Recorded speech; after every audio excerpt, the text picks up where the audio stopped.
안녕하십니까. 4월 29일 목요일 말씀 묵상 함께 시작하겠습니다.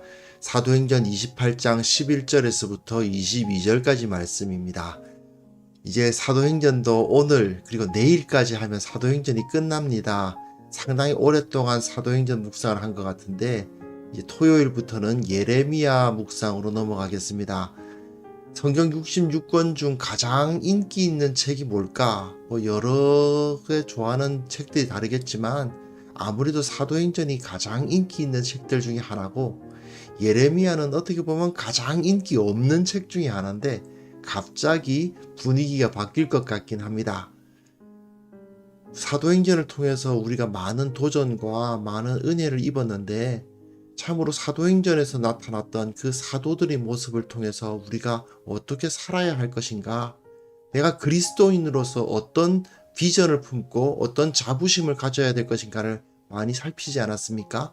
그런 모습으로 우리가 매일매일의 삶을 살아갈 수 있었으면 좋겠습니다.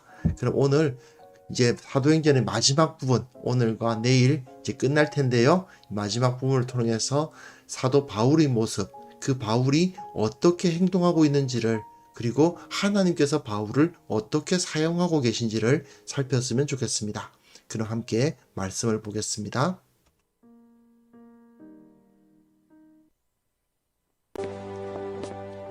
석 달 후에 우리가 그 섬에서 겨울을 난 알렉산드라 배를 타고 떠나니 그 배의 머리 장식은 디오스구로라.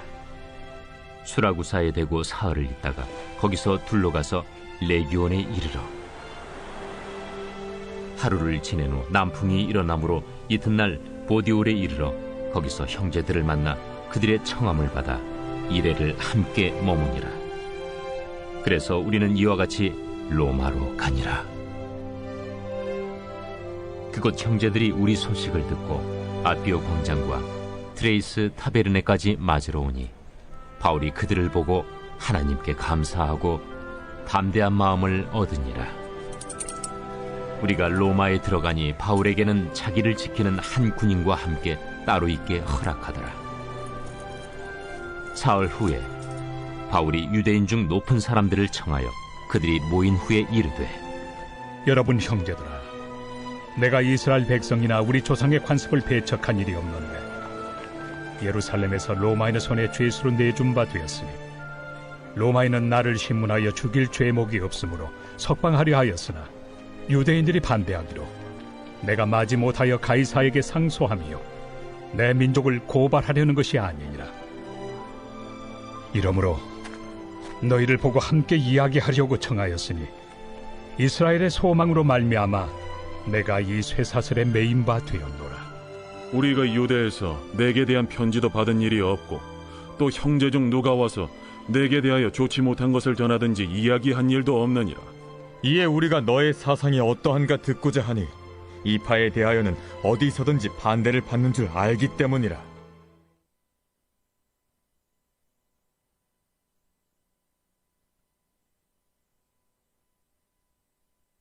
네, 우리 이제 마지막 부분, 로마에서 바울이 증언하는 부분, 이 마지막 부분입니다. 이 부분이 이제 끝이에요. 28장 11절부터 31절까지인데 본문이 좀 길어서 한 번에 다루지 않고 둘로 나누어서 다룰 뿐 사실은 한 가지 이야기입니다. 바울이 로마에서 어떤 모습을 보이는가, 그런데 지금까지 행해왔던 것과 크게 다를 바는 없습니다. 바울은 언제나 어느 도시에 들어가면 복음을 전하죠. 어떻게 전합니까? 유대인의 회당을 찾아갑니다. 먼저는 유대인에게요. 먼저는 유대인의 회당에게 찾아갑니다. 그런데 그것을 어떻게 사역했던가를 보여주는 거예요. 근데 여기서 여러 가지 재미있는 표현이 나타나는데, 유대인들의 모습과 그리스도인들의 모습, 그러니까 이방인들의 모습과 유대인들의 모습이 대조되어 나타나고 있다는 것에 좀 관심을 가지실 필요는 있습니다. 보시면요. 자, 석 달 후에라는 말은 이제 그 멜리데 섬에서 석 달을 지냈다는 얘기죠. 그동안은 겨울입니다. 겨울 기간에는 항해가 매우 위험하기 때문에 항해를 하지 않습니다. 그리고 우리가 그 섬에서 겨울을 났죠. 그리고 그곳에서 알렉산드리아 배가 또 있었던 겁니다. 자, 조난당했던 그 배 역시 알렉산드리아에서 온 배였습니다. 지도 한번 보시면요. 가이사랴에서 이 출발을 했었죠. 가이사랴에서 출발을 했었는데 이 배는 어디서 온 배였느냐? 여기죠. 아드라미툼 이렇게 되어 있는데 여기 이쪽에서 이렇게 다니는 이제 배였습니다. 그 배를 타고 무라까지 가서 여기서 알렉산드리아에서 오는 이 알렉산드리아에서 보통 이렇게 교역을 했겠죠. 이 배를 타고 이동을 하려고 하는데 그런데 여기서 갔다가 여기 가서 뭐 이제 광풍 만나가지고 밀려갔다가 겨우 이제 말타까지 갔었습니다. 이제 이 말타의 이제 그 멜리데 이제 몰타죠. 여기서 이제 3개월을 지내고 여기에 이 알렉산드리아에서 온 배가 있었던 겁니다. 아마도 이 알렉산드리아 배는 이렇게 가려고 했겠죠. 예. 이 구레네 지역과 이 몰타 지역과 예, 시라쿠스 이런 지역을 돌아다녔던 배가 아닌가 생각됩니다. 여하튼 이런 배를 타고 간 거죠. 근데 그 배의 머리 장식은 디오스구로가 뭐냐 하면요. 이 쌍둥이 형제 신이라고 해야 되네. 반신반인입니다. 제우스 신과 스파르타 여왕 레다 사이에서 태어났다는 쌍둥이 형제가 있습니다. 이게 카스토르와 폴룩스라는 두 아들이 있었다는 겁니다. 그래서 이 두 아들이 바다의 위험에서 구해준다고 믿은 뭐 신이 됐나 봐요. 지금 그 별자리 중에서 쌍둥이 자리 있지 않습니까? 그 쌍둥이 자리가 바로 이 디오스구로 이 두 쌍둥이를 표현하는데 이들이 뭐 야기는 저도 깊이는 잘 모릅니다만은 신과 인간 사이에서 태어난 쌍둥이 형제다 보니까 하나는 이제 폴룩스는 불사의 몸인데 죽지 않는 몸인데 카스토르는 인간이어서 죽는 몸이고 뭐 이렇게 해가지고 폴룩스가 카스토르를 이제 도와주고 뭐 이제 죽음에서 끄집어내는 뭐 그런 게 있었나 봐요. 정확하게 제가 이야기는 파악을 다 못했습니다. 어쨌든 그런 이야기를 통해서 이 바다의 위험에서까지 끄집어내어주는 해적이나 어떤 뭐 풍랑이나 이런 것의 위험으로부터 보호해준다고 하는 신입니다. 그런 우상장식이 여기에 또 붙어 있는 거예요. 왜 이런 것을 누가가 굳이 기록하고 있겠어요? 자, 이 배는 지금 어떤 배였느냐가 중요합니다. 이 지역은 어떤 지역일까요? 아무래도 이 지역이 유대인들이 많이 살겠죠. 이 지역을 오가는 배들은 굳이 유대인들이 많은 지역을 다니면서 유대인들을 자극할 필요가 없으니까 이런 우상신 같은 것은 쓰지 않았을 겁니다. 즉 우상신 같은 것은 그 배에다가 조각하지 않고 그냥 그대로 그냥 배 모양 그대로 다녔을 것 같습니다. 그러다 보니까 여기에 있는 배 그리고 여기서 탄 배들은 유대인들을 의식하고 있기 때문에 우상들이 없어요. 하지만 이 배는 이쪽 탔던 배는 어떤 배냐? 여기서 유대인들이 별로 없는 동네로 다니는 배란 말입니다. 그러니까 거기에 우상이 하나 또 붙어 있더라. 그런 이야기예요. 자, 게다가 수라구사에 대고 수라구사가 어디냐면 스라커스라고 되어 있죠. 수라구사. 그리고 수라구사에 대고 거기에 올라가서 레기온에 이르러 레기온은 여기 레기움이라고 되어 있습니다. 이 지역입니다. 수라쿠사, 레기움. 그 다음에 다시 어디로 가느냐 하면은 이제 보디올에 이른다. 그래서 보디올, 보디올을 이 지역이 어떤 지역이냐 하면요. 이제 수라쿠사가 이제 두 항구를 가진 굉장히 번영한 곳이고요. 레기온은 이제 좀 작은 곳이고, 보디올이 이제 지금 포추올리, 나폴리와의 그 거리가 그렇게 멀지 않은 그런 곳입니다. 이런 곳에서 이제 다닌 거예요.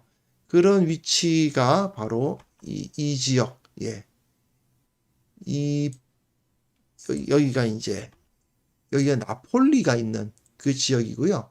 여기서 바로 로마로 가는데 이 중간에 있는 지역이 어떤 지역이냐 하면 이제 뭐 아비오 광장, 사공과 인색한 여관주들로 가득한 곳이다. 뭐 이런 기록이 남아 있어요. 호라티우스라는 사람의 기록이. 그리고 트레이스 타베르네에는 뭐냐면 새 여관이라는 이름인데 굉장히 많은 사람들이 모여가지고 여러 가지 종류의 그러니까 뭐랄까 그 각종 그 인종들이 다 모여 있는 그런 곳인 거죠. 로마 전역에서 각종 민족들이 다 모여 있는 그런 곳이 바로 이 이제 three taverns라고 되어 있는 이 지역이 그 새 여관 뭐 이렇게 불리는 그런 지역이었던 겁니다. 이런 지역에서 자 이런 이제 디오스 구로가 딱 달려 있는 그런 배를 타고 네 이제 로마로 향합니다. 무슨 뜻일까요? 지금 누가가 보기에는 이 바울도 완전히 경험해 보지 못한 유대의 문화와는 완전히 다른 완전히 저 땅 끝에 이른 거예요. 유대인들은 상상조차 하지 못하던 그런 환경, 완전히 여러 각종 사람들이 다 모여있는 그런 환경에서 그런 우상이 달려있는 그런 배를 타고 이제 그 로마로 가게 됩니다. 그런데 그 상황에서 어때요? 형제들을 만납니다. 어떤 형제들일까요? 예, 그리스도인들이죠. 예, 그리스도인들입니다. 그리스도인들을 만나서 그들이 청함을 받아 이래를 함께 머무니라. 이들이 유대인으로서 그리스도인인지 또는 헬라인으로서 그리스도인인지 로마인으로서 그리스도인인지는 불분명합니다. 하지만 바울은 여기서 어때요? 감사하고 담대한 마음을 얻게 되지요. 로마에서 이 지역에서 말입니다. 이 여러 사람들이 모여있는 어떤 곳이라고요? 예. 사공과 인색한 여관 주인들로 가득한 곳의 아비오 광장, 그리고 아예 이름 자체가 새 여관이라고 불리고 있는 이런 곳에서 살던 사람들이니 어떤 곳이겠습니까? 여러 인종들이 모여있는 그런 사람들입니다. 그런데 그곳에 바로 이제 형제들이 있었다는 거예요. 이런 형제들. 그리스도인 형제들이 있었고, 그들이 바울이 온다는 소식을 듣고 영접해서 7일 동안이나 그를 맞아주고, 그리고 함께 교제할 수 있었던 것을 볼 수가 있습니다. 이것을 보아도 바울은 이 그리스도인들에게 굉장히 크게 환대를 받았다 하는 것을 알 수가 있죠.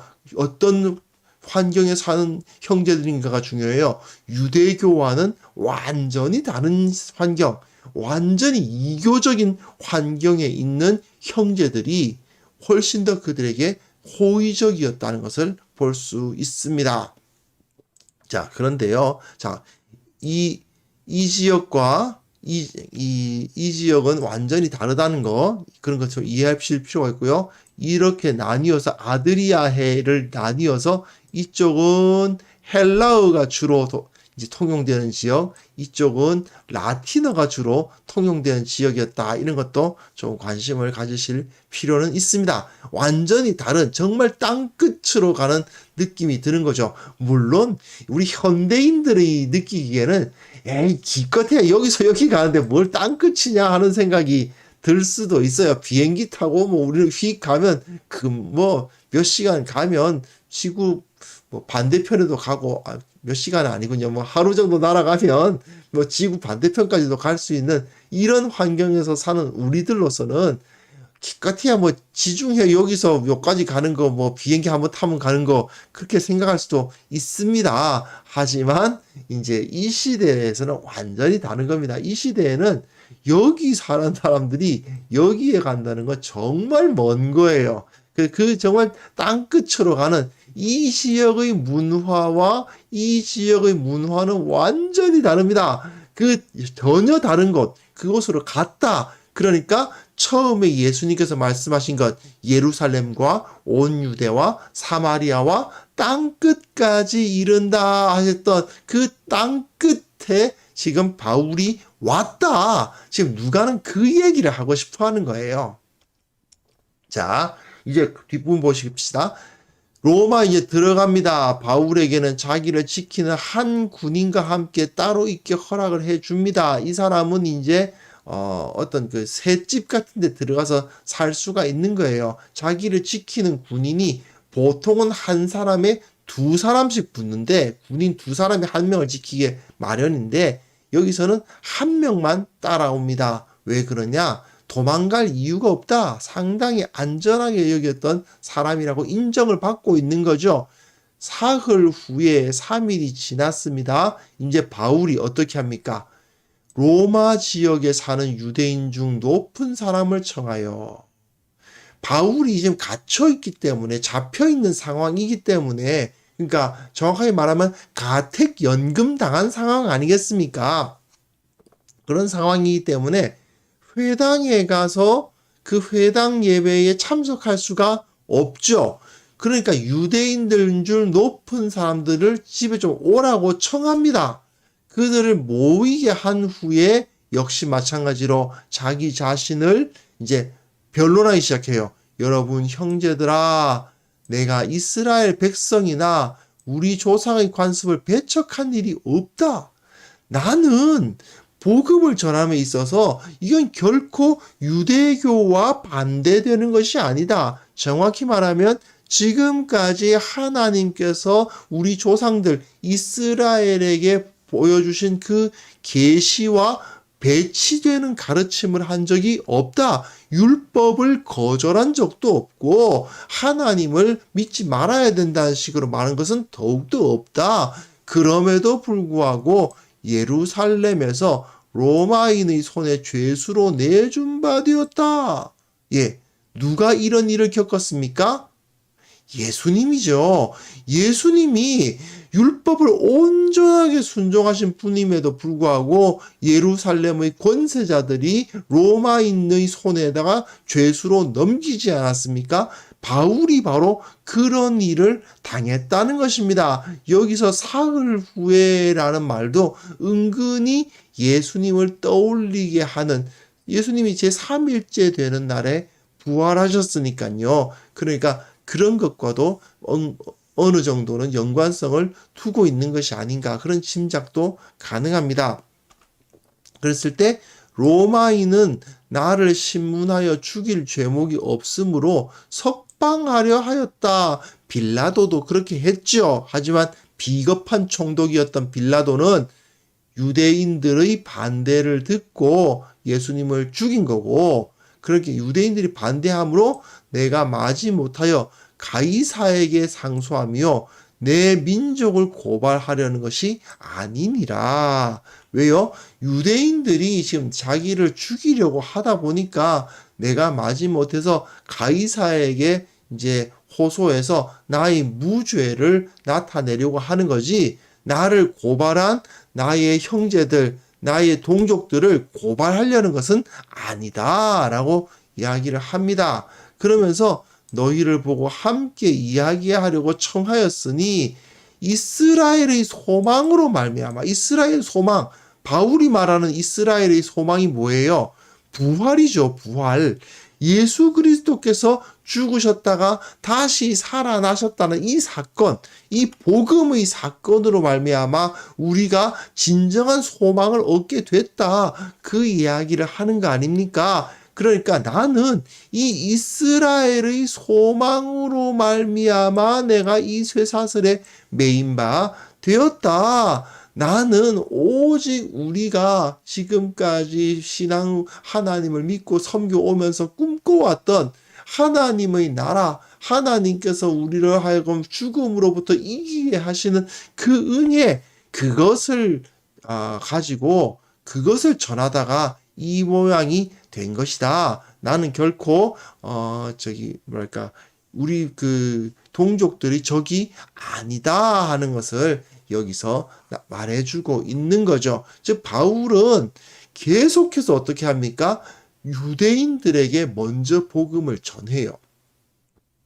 바울은 빌립보와 같이 회당이 없는 곳에서는 어쩔 수 없이 자기네들끼리 뭉쳐서 이렇게 예배 드리려다가 뭐 루디아 만나고 이렇게 했지만, 유대인들이 모이는 유대인들의 공동체가 있는 회당이 있는 곳에 들어간다면 무조건 그곳에는 일단 먼저는 유대인에게라는 원칙을 지키고 있습니다. 왜 그렇습니까? 이 사람은 사실은 뼛속까지 유대인이에요. 그래서 자기 동족을 어떻게든 구원하려고 해요.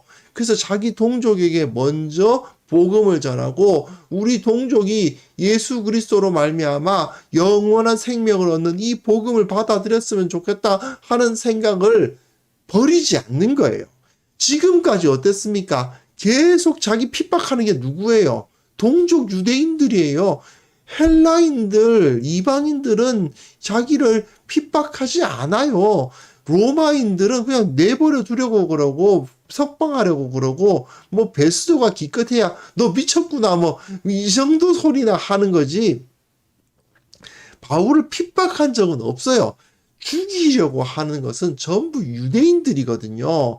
그럼에도 불구하고 어떻습니까? 바울은 이 유대인들, 자기 동족들을 구원하기 위해서 어떻게든 먼저 그 복음을 그들에게 전하고 있습니다. 이걸 우리가 살펴볼 수 있는데, 문제는 그들이 로마에 살던 유대인들이죠. 이들이 우리가 유대에서 내게 대한 편지도 받은 일이 없고 또 형제 중 누가 와서 내게 대해 좋지 못한 것을 전하는지 이야기한 일도 없다. 우리는 그냥 어떤 그 중립적인 차원에서 너희 이야기를 듣고 싶다. 그러니까 이에 우리가 너희 사상이 어떠한가, 네가 가지고 있는 그 복음이 뭔지를 듣고자 한다. 그런데 이 파에 대해서는, 이 파가 뭐겠어요?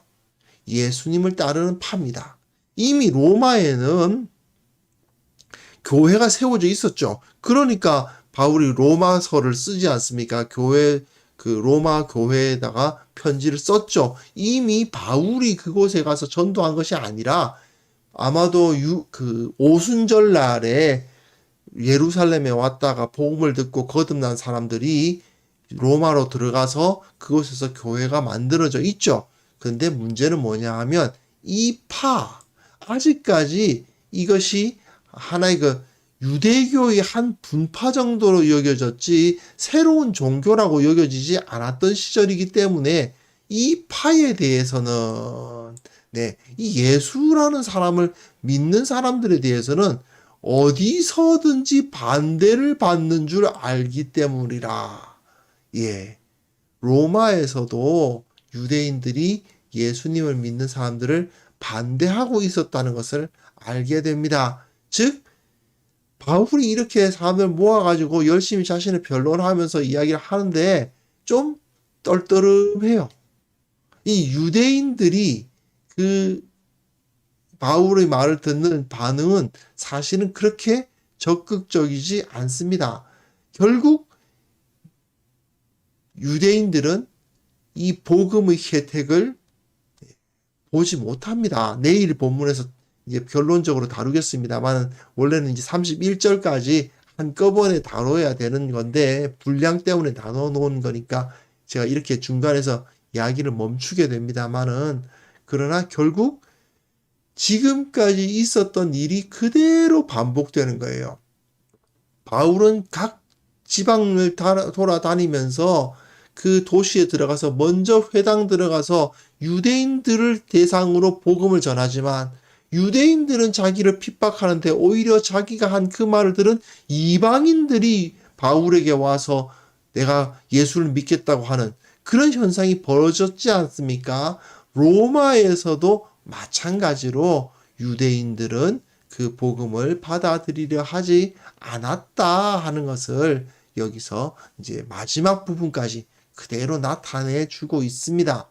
결국 누가는 예수님께서 승천하실 때 주신 땅끝까지 이르러 내 증인이 되리라는 말씀이 성취되고 있음을 보여주면서 예루살렘에서부터 출발한 복음은 땅끝, 유대인과는 전혀 관계가 없는 문화에까지 이제 이르렀다는 것을 증언해 줍니다. 하지만 그럼에도 불구하고 그곳에선 유대인들이 아니라 오히려 이방인들이 구원을 받고 바울은 정말 억울하고 부당한 대우를 받으면서 여기까지 와서 어쨌든 먼저는 유대인에게 복음을 전하려고 노력을 했지만 결국 그들은 그것을 받아들이지 않았기 때문에 결국은 교회는 참된 이스라엘은 이방인들이 더 숫자가 많은 분명히 예수님은 유대인으로 오셨고 유대인들에게 먼저 복음이 전해졌음에도 불구하고 현실적으로는 오히려 이방인들의 숫자가 더 많은 그런 현상이 나타나게 되었다라는 것을 이야기하는 거죠. 결국 오늘은 그 메시지가 중간에 좀 끊기는 것 같습니다만 바울의 모습을 보면요. 바울의 모습을 통해서 우리는 그리스도인의 삶이 어떤 것인지를 배울 수가 있거든요. 결국 어떤 위치에서 어떤 모습으로 살든지 간에 어떤 원칙, 복음으로 세상 사람들에게 그 예수 그리스도의 모습을 전하는 예수 그리스도의 모습을 나타내는 삶을 살아야 한다는 것을 여기서 바울을 통해 잘 알 수 있게 됩니다. 바울은 자기가 지금 갇힌 자로서 가이사의 그 재판을 기다리는 사람의 입장이 있으면서도 거기서도 복음 증거하기를 잊지 않아요. 그래서 유대인들 모아놓고 거기서 또 복음 증거하지 않습니까? 그는 자기 지금 위치가 어떠하든 환경이 어떠하든 장소가 어디든 오직 예수 그리스도의 복음에 붙잡혀서 자신의 사역을 계속해 나가고 있습니다.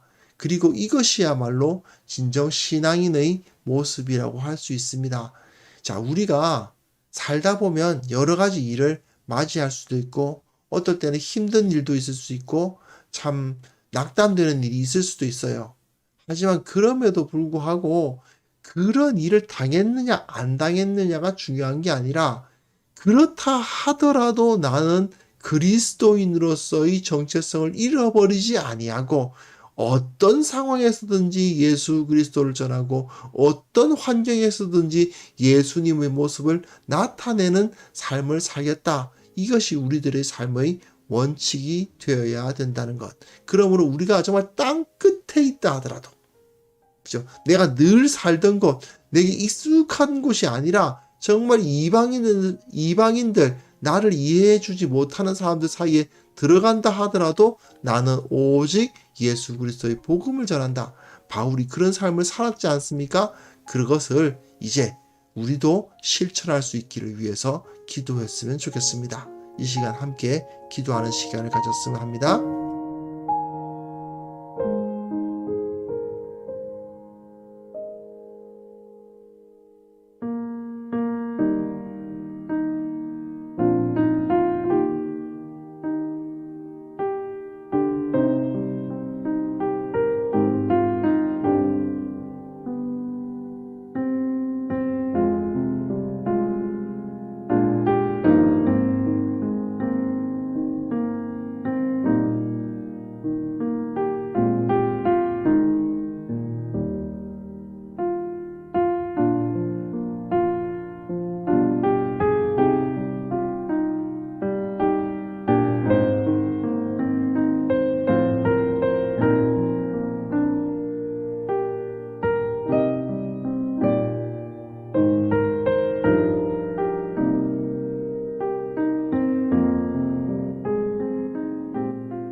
하나님 아버지, 우리가 어떠한 환경에 놓였든지 간에 내가 예수의 제자로서 내게 주어진 그 사명을 다하는 자들이 되게 하여 주옵소서. 최선을 다하여서 예수님 닮으려고 노력하고 어떠한 일이 있든지 예수님께서 보여주신 그 길을 걸어가는 자가 되게 하여 주옵소서. 또한 나 개인이 아니라 우리 교회 공동체가 세상 속에 있지만 세상에 속하지 않은 공동체, 세상 속에 들어가서 그들과 함께 교류하지만 그들 가운데에서 거룩함을 잃지 않는 공동체로서의 정체성을 분명히 갖는 역사를 허락하여 주시기를 원하고 바랍니다. 교회가 그것을 통해서 세상을 변화시키고 그것을 통해서 세상 가운데 하나님의 영광을 온전히 드러낼 수 있도록 주께서 은혜 베풀어 주옵소서. 특별히 이 시간 기도하오니 참으로 온 땅에 흩어져서 예수 그리스도의 복음을 전하는 선교사들이 있습니다. 참으로 코로나19 사태 때문에 많은 어려움 당하고 생명을 잃어버리는 선교사도 있습니다.